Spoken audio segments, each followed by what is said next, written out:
Crisis Center for Religious Women is a non-profit organization. It started because about 19 years ago there were a few cases of child sexual abuse in a religious community in Jerusalem. And a few women got together and sat and said, what can we do to make our community safer? There was no existing service that would help victims in the religious community. We started the hotline in January 1993. Since then, over 70,000 different phone calls have come through to the center. Excuse me, not phone calls, but different cases. Some women call many times and they stay with us for a period of months. Most of our cases come from the religious community, but not all.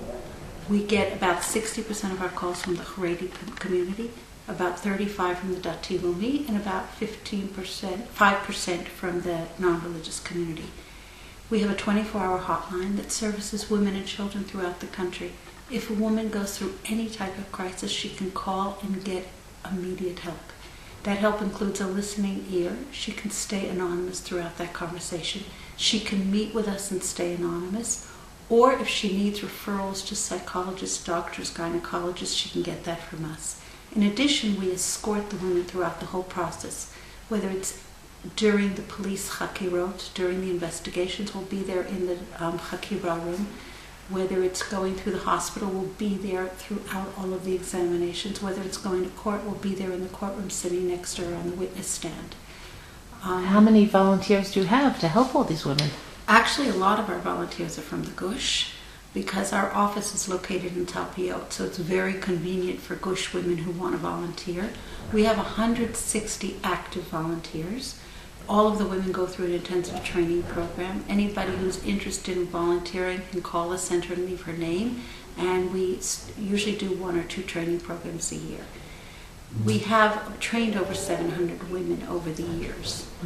In addition, we have workshops to prevent violence. We have workshops for little children in the Gan, workshops for school-age children, where we go in and we talk about the fact that not everybody's good, not everybody's nice. Most of the people are, but not all of them. And that's why we have a mitzvah to protect ourselves. The schools can call us. If something happened, they often call us so that we can help them deal with the situation.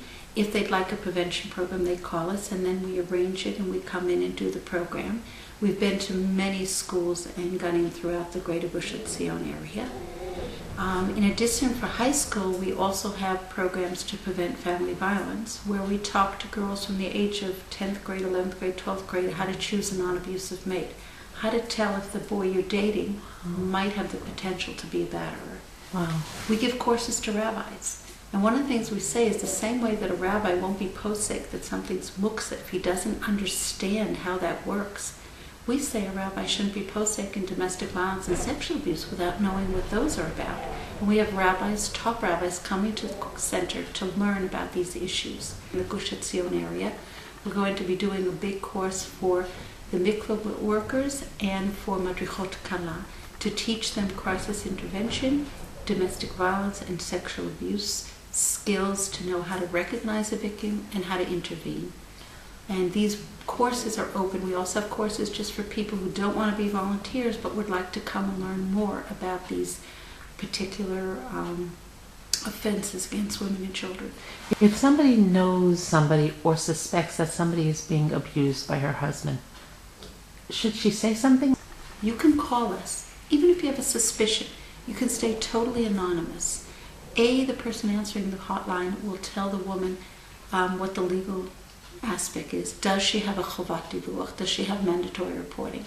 In addition, the hotline worker will help her decide what's the best thing for her to do. So you don't have to be a victim to call. You can call about someone else that you're concerned about them.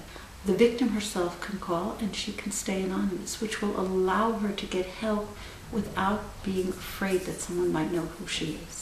How have you funded yourself until now? About 20% of our budget comes from the Ministry of Welfare. Anybody who gives tzedakah before Chag, anybody who gives tzedakah for a yard site, we would like you to think of the center, because 80% of our money comes from the typical person who's just giving tzedakah. And really, this money allows us to go out and do all of the work that we do. Most of our work is done by volunteers, so the money allows us to really help the victim in all the services that she needs. If you know somebody in need, let them call. Our number is 02-673-0002. Nobody should be alone. Nobody should have to go through anything alone. You can pick up the phone and call, and somebody who cares will be there to help.